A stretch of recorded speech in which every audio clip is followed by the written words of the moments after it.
FSD Africa and FSD Uganda supported the Financial Inclusion for Refugees project in Uganda. This project aimed to provide financial services to refugees in collaboration with Equity Bank Uganda Limited, Vision Fund Uganda Limited, and Rural Finance Initiative. Through the use of BFA Global Financial Diaries methodology, the project collected data on the financial activities of refugee households. The Financial Diaries methodology involved regular interviews with families to understand their income, expenses, savings, and investments. Here is my experience of the Financial Inclusion for Refugees project from my perspective as a refugee. I arrived with hope in my heart, escaping the shadows of conflict. But hope is a fragile companion.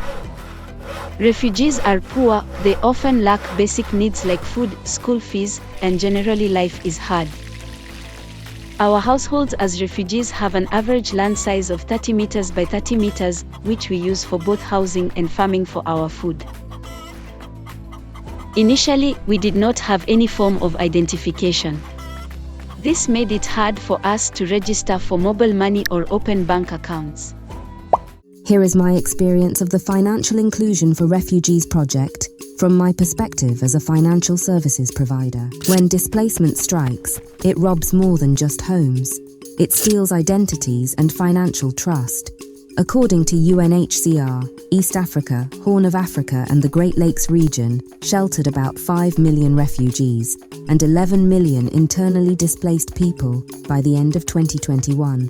In this struggle, financial trust becomes a scarce currency. Financial inclusion is more than transactions. It's the key to unlocking dreams. I've witnessed men and women in our community take charge, shaping their destinies with newfound independence.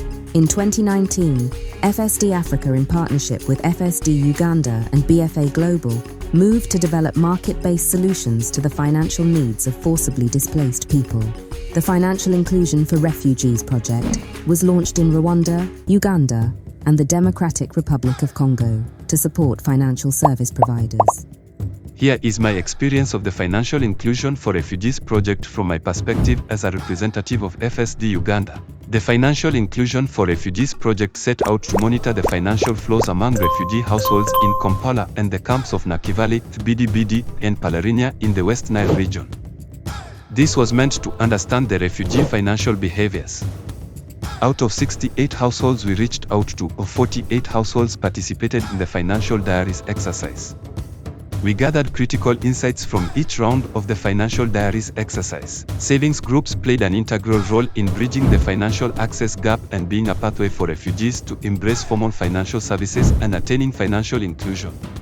The Financial Diaries captured valuable insights into the financial strategies employed by refugees over time to build their livelihoods and manage their finances.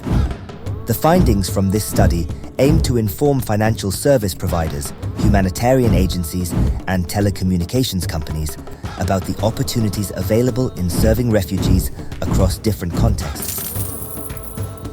With financial inclusion, the data showed that the refugees' financial status do not differ much from the host community, providing an understanding that refugees can be a viable investment market for financial institutions. For more information about the Financial Inclusion for Refugees project, visit our website.